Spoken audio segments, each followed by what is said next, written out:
Note, at the end of chart 1 and where you cut your yarn, you want to cut off some yarn from the ball at that point for using to sew up the seam on the other shoulder. Just wanted to make sure I noted that before we continue with graph 2, round 1. Alrighty, we are at the end of graph 1 and we're starting on graph 2, which is we worked all the way up to the neck, and here's a couple pictures. It's in the pattern. She says, now try on your piece and measure the neckline. From this point on, you don't work in rounds anymore, but in rows. If you have reached your neckline, place a marker at the back and in the front where the neckline should start and end.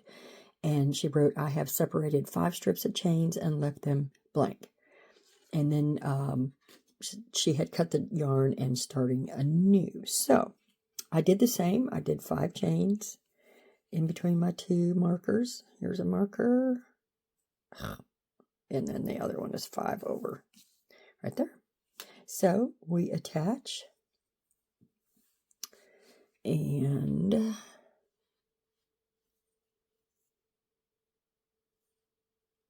do chain 3. 1 and then 2 and 3. Now we double crochet in the next 2 double crochets. I'm trying to do this tail in. I hate to sew in tails. And there's my second double crochet. Now you chain 1 and you do 3 double crochets in the chain 5 space.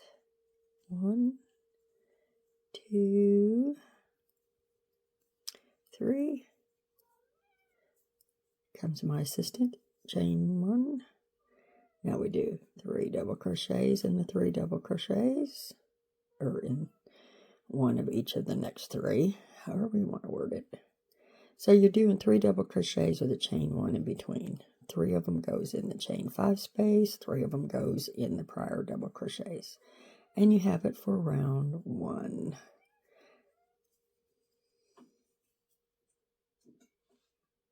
Now we are at the end of row 1. I just did my last set of double crochets, and I did a chain 1, or did I? I don't know what I did here. Anyhow, you want to chain 3 and just turn your work and do repeat this row. So I'm going to turn my work and then just do my chain 3 and do a double crochet in my double crochet and double, whoops. Well, I do know how to do this. Now, here is my, it says to repeat, but we can't because we don't have the chain 5 anymore to do around it. But all we do is do our 1 chain and we just put a double crochet in each double crochet and a chain 1 all the way around. I mean, all she wrote in her instructions was repeat row 1. So in order to do that, we have to do it this way. So I will see you at the end of round 2. Or I guess I shouldn't say round, I guess it's a row now. Anyhow, there you go. That's it. Yeah, don't want to look right, but there you go. Okay, we're at the end of round 2, which was, you know, anyhow. So we're going to turn our work, chain up 3. I get ahead of myself or I get behind myself, but there you go. There's chain 3, put a double crochet in the next 2, and on this row we are increasing by a chain. So in our chain 1 spaces, we're now doing 2 chains. There's 1, there's 2, and then we do double crochet in the double crochets.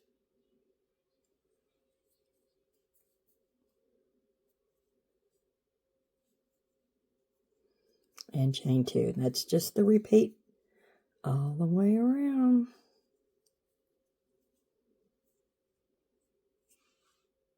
We just finished round 3.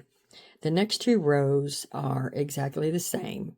Repeat row 3 and then repeat row 4, which is for round 4 and 5. But anyhow, she also has notes here that you can increase it if you're doing a larger size. But I'm not going to do a larger size this project. I'm just going to follow her steps. So we just did round 3. So the next 2 rows are going to be exactly the same, which is just 2 chains in between the sets of 3 double crochets.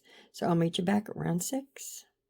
Okay, now we're on row 6, and we turn our work. So we ended up with 3 rows with chain 2. So it's anyhow. So now we're going to turn it. And this row is chain 3. And we're just going to increase it by a chain. So we do double crochet in the next 2.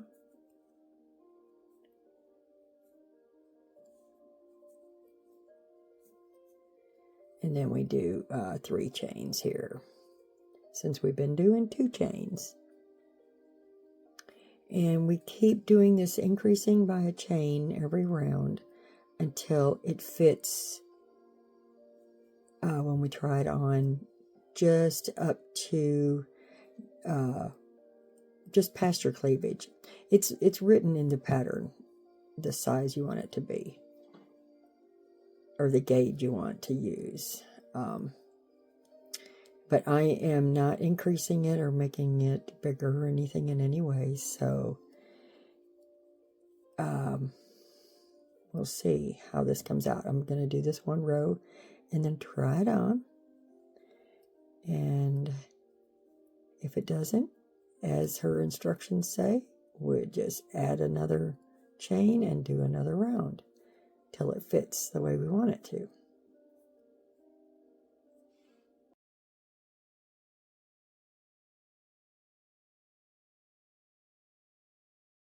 Okay, I just did row 6, or round 6, row 6, whatever you want to call it. And it is not big enough, so I need to increase, I need to do another round and increase the chain stitch.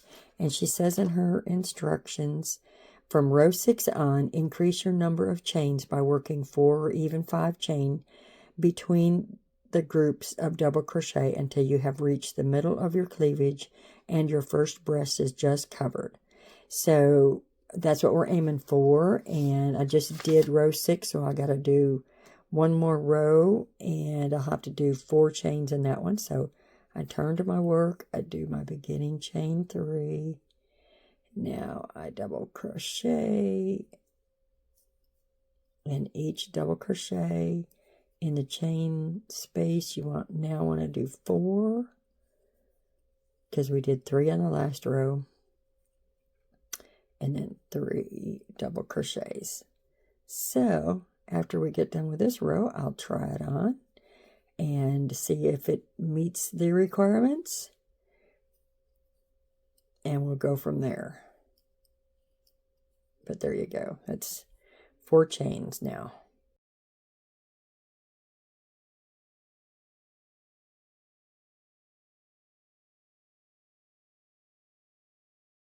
Okay, the end of round 7. We don't need to go and make another round because it fits just right. And I've attached the picture. So the next row she calls a basic row. And what this is we're having to set up sets of 12. And if you count all these around, it ends up being 252 or 255 stitches. But that's not divisible by 12. We're needing sets of 12. So I'm going to go through and short it by 3 stitches. So just here and there, I will drop a double crochet. So what we're doing is just double crochet in all the double crochets like we've been doing. But in the chain space, you want to put 4 or 5, however many chains you put there. But in this case, I did 4.